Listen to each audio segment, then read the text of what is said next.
SIT ವಿಚಾರಣೆಯಲ್ಲಿ ನಿಂತಿದೆ ಆ ಮೂವರ ಭವಿಷ್ಯ. ಮಠಣ್ಣವರ್, ಜಯಂತ್, ಯೂಟ್ಯೂಬರ್ ಅಭಿಷೇಕ್ ಭವಿಷ್ಯ.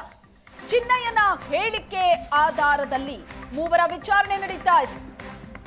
ಎಸ್ಐಟಿ ವಿಚಾರಣೆಯಲ್ಲಿ ನಿಂತಿದೆ ಆ ಮೂವರ ಭವಿಷ್ಯ. ಚಿನ್ನಯ್ಯನ ಹೇಳಿಕೆ ಆಧಾರದಲ್ಲಿ ಮೂವರ ವಿಚಾರಣೆ ನಡೀತಾ ಇದೆ. ಗಿರೀಶ್ ಮಠಣ್ಣವರ್, ಜಯಂತ್, ಯೂಟ್ಯೂಬರ್ ಅಭಿಷೇಕ್. ತಾಂತ್ರಿಕ ಸಾಕ್ಷ್ಯ, ಹಲವು ದಾಖಲೆಗಳ ಸಹಿತ ಎಸ್ಐಟಿ ವಿಚಾರಣೆ ನಡೆಸ್ತಾ ಇದೆ. ಚಿನ್ನಯ್ಯನ ಹೇಳಿಕೆ ಆಧಾರದಲ್ಲಿ ಮೂವರ ವಿಚಾರಣೆ ನಡೆದಿದೆ.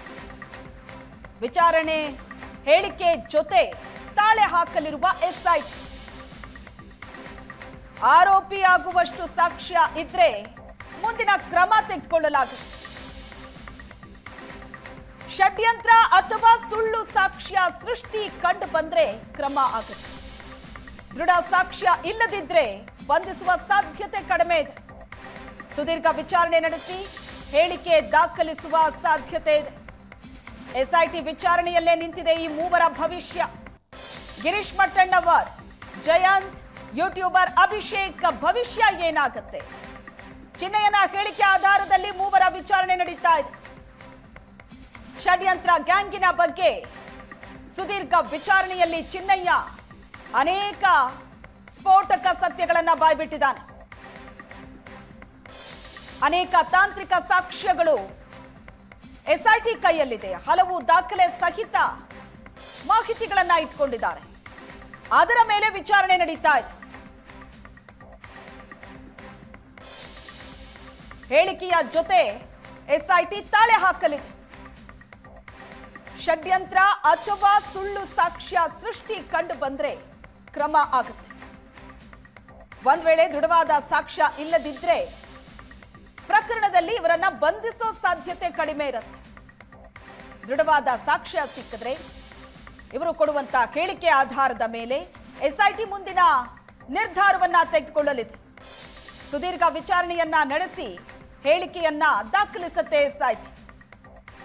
ಗಿರೀಶ್ ಮಠಣ್ಣವರ್, ಜಯಂತ್, ಯೂಟ್ಯೂಬರ್ ಅಭಿಷೇಕ್ ವಿಚಾರಣೆ ನಡೆದಿದೆ. ಈ ಮೂವರ ಭವಿಷ್ಯ ಏನಾಗುತ್ತೆ ಎಸ್ಐಟಿ ವಿಚಾರಣೆ ನಂತರ ಗೊತ್ತಾಗುತ್ತೆ.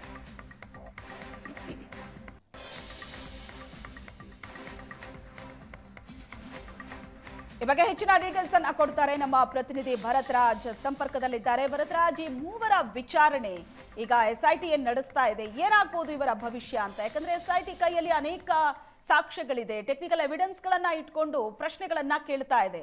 ಒಂದ್ ವೇಳೆ ದೃಢವಾದ ಸಾಕ್ಷ್ಯ ಸಿಕ್ಕಿದ್ದೆ ಆದ್ರೆ ತಗಲಾಕೊಳ್ಳೋದು ಪಕ್ಕ ಅಲ್ವಾ?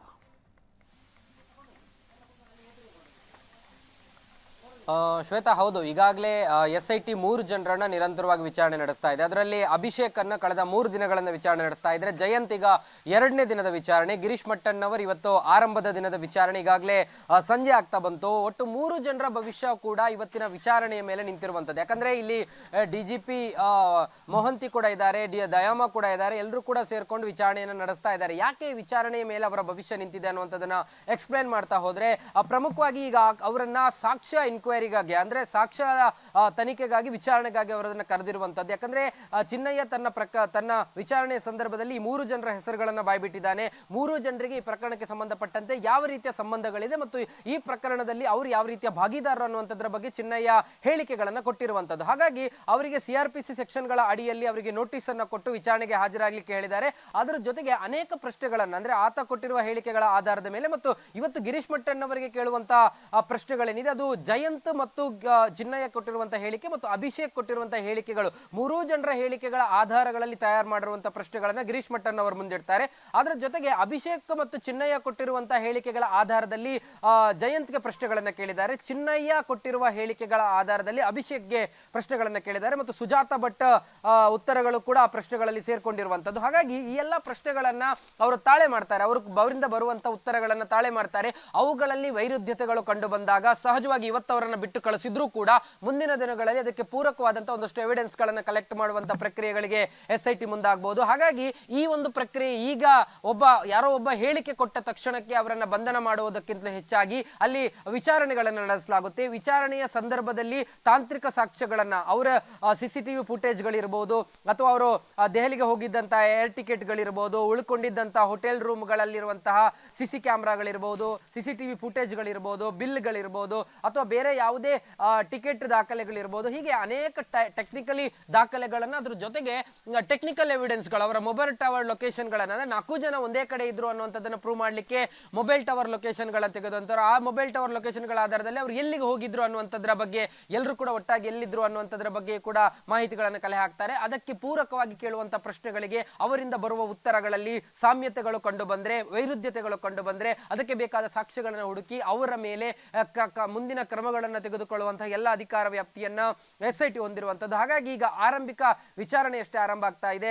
ಹಾಗಾಗಿ ಇವತ್ತಿಗೆ ಆ ವಿಚಾರಣೆ, ಮಟ್ಟಣ್ಣವರ ವಿಚಾರಣೆ ಇವತ್ತಿಗೆ ಮುಕ್ತಾಯ ಆಗುತ್ತೆ ಅಂತ ಅನ್ಸೋದಿಲ್ಲ. ವಿಚಾರಣೆ ಕಂಟಿನ್ಯೂ ಆಗಬಹುದು. ಇನ್ನೂ ಕೂಡ ಒಂದಷ್ಟು ದಿನಗಳ ಕಾಲ ಅವರ ವಿಚಾರಣೆಗಳು ನಡೀಬಹುದು. ವಿಚಾರಣೆಯ ಸಂದರ್ಭದಲ್ಲಿ ಇಡೀ ಪ್ರಕರಣದಲ್ಲಿ ಅವರು ಷಡ್ಯಂತ್ರಗಳ ಭಾಗ ಅಂದ್ರೆ ಈ ಒಂದು ಚಿನ್ನಯ್ಯ ಏನು ಆರೋಪ ಮಾಡ್ತಾ ಇದ್ದಾನೆ, ಚಿನ್ನಯ್ಯ ತನ್ನ ಹೇಳಿಕೆಗಳನ್ನ ಏನು ತಿರುಚಿದಾನೆ, ಆ ತಿರುಚುವಿಕೆಗಳ ಹಿಂದೆ ಇವರು ಇದ್ದಾರೆ ಅಂದ್ರೆ ಅದರ ಜೊತೆಗೆ ಆತ ಹೇಳಿರುವಂತ ಸುಳ್ಳುಗಳ ಹಿಂದೆ ಇವರ ಷಡ್ಯಂತ್ರ ಇದೆ ಅಂದ್ರೆ, ಇವರ ಭಾಗಿದಾರಿಕೆ ಮತ್ತು ಪಾತ್ರಗಳಿದೆ ಅಂದ್ರೆ ಖಂಡಿತವಾಗ್ಲೂ ಕೂಡ ಅವರ ಬಂಧನ ಆಗುವಂತದ್ದು ನಿಶ್ಚಿತ. ಅದರ ಜೊತೆಗೆ ಈ ಬೇರೆ ಬೇರೆ ವಿಚಾರಗಳಲ್ಲಿ ಸಾಕ್ಷ್ಯಗಳನ್ನ ಸಂಪರ್ಕದಲ್ಲಿರಿ.